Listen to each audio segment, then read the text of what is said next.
আসসালামু আলাইকুম। কেমন আছেন সবাই? আশা করছি ভালো আছেন। আপনাদেরকে একটা মজার জিনিস দেখাই।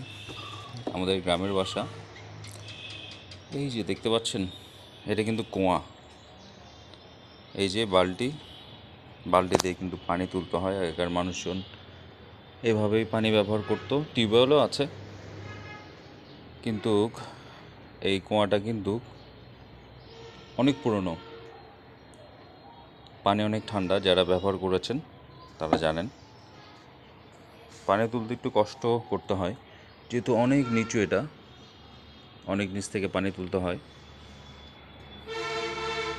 সো যারা দেখেন নাই তাদের জন্য এটা ভিডিওটা করছি।